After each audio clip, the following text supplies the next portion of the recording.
Global market में अमेरिकी dollar में नरमी के बावजूद भारतीय करेंसी रुपए पर दबाव बना हुआ है। सोमवार को डॉलर का भाव 88 रुपये 33 पैसे तक चला गया। ये अब तक का सबसे निचला स्तर है। पहले कभी भी रुपए डॉलर के मुकाबले इतना महंगा डॉलर में आप ये मान के चलिए कि रुपए में कभी इतनी बड़ी गिरावट नहीं आई है। हाल के दिनों में एशियाई मुद्राओं में रुपया अब तक का सबसे कमज़ोर करेंसी बनकर सामने आया है, सबसे ज़्यादा टूटा है। रुपए में गिरावट की वजह से भारत में इंपोर्ट महंगा हो गया है। सर, रुपए का हाल कैसा है, पहले तो इसी का गुणा गणित समझ लिया जाए। रुपया एक अजीब सी परिस्थिति में है। आमतौर पर हमें देखते हैं शुभम, और ये सामान्य बात है कि जब डॉलर कमज़ोर होता है तो दुनिया की सारी करेंसीज मजबूत होती हैं, रुपया भी मजबूत होता है। डॉलर पिछले 5-6 महीनों से डोनाल्ड ट्रंप के आने के बाद टैरिफ के असर से, अमेरिकी अर्थव्यवस्था में मंदी की संभावना से, अब वहाँ ब्याज दर में कटौती की संभावना से लगातार दबाव पर है। डॉलर इंडेक्स 98 से नीचे 97-98 के आसपास बना हुआ है, लेकिन इसके बाद भी रुपए में तेज गिरावट बनी हुई है। 6 से 7% रुपया तो मई से अभी तक टूट चुका है। ये भारत दुनिया की इस समय जो एशिया की मुद्राओं में रुपए का हाल सबसे ज़्यादा बुरा है, और माना जा रहा है कि 90 की तरफ बढ़ रहा है। 87, 88, 70 से 90 के आसपास पहुंच सकता है।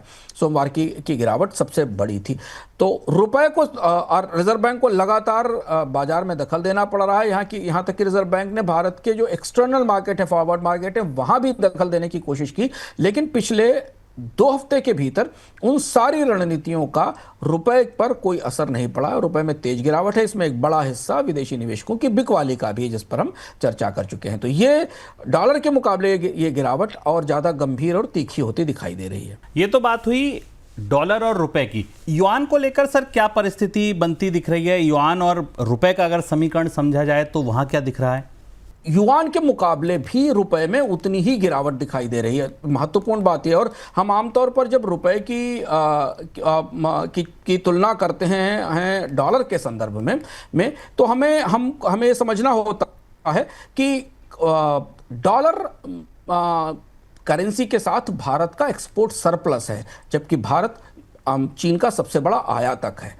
चीन की करेंसी युआन के मुकाबले भी रुपए पर बड़ा दबाव बना हुआ, और यह भारतीय आयातकों के लिए बड़ी चुनौती है, क्योंकि हम बड़ा आयात चीन से कर रहे हैं। करीब 100 बिलियन डॉलर के आसपास का तो डेफिसिट है भारत का। 99.2 बिलियन डॉलर का एग्जैक्टली डेफिसिट है। चीन की करेंसी युआन के मुकाबले भी रुपए में गिरावट है। पिछले हफ्ते तो रिकॉर्ड स्तर तक नीचे था। चीन की कुछ आर्थिक नीतियां हैं, प्रोत्साहन है और निर्यात समर्थन के कारण युआन मजबूत हुआ है, और इस वजह से रुपए के मुकाबले युआन की मजबूती से भारत में इंपोर्ट महंगा हो रहा है, और ये दूसरी चिंता की बात है। और इसलिए इस पेयर को भी हमें ध्यान में रखने की ज़रूरत है। चीन पर निर्भरता वैसे भी आने वाले समय में बढ़ रही है, इसीलिए इलेक्ट्रॉनिक्स, मशीनरी और रसायन जैसे तमाम क्षेत्रों में चीन से आयात महंगा होने के कारण कीमतों में बढ़ोतरी हो रही है, और चीनी निर्यातक कुछ ज़्यादा प्रतिस्पर्धी दिखाई दे रहे हैं। तो भारत के लिए दोनों मोर्चों से हालांकि अगर भारत की कमजोरी, अमेरिकी डॉलर के मुकाबले रुपए की कमजोरी भारत के लिए लगभग एक सीमा तक फायदेमंद है, क्योंकि उसे अमेरिका के बाजार में निर्यात करना और सामान सस्ते हैं, और इस टैरिफ में जो भी फायदा मिल सकता है वो मिले। पर युआन के मुकाबले रुपए की कमजोरी भारतीय इंपोर्टर्स के लिए, भारतीय अर्थव्यवस्था के लिए ज़्यादा चुनौतीपूर्ण बनती दिखाई दे रही है।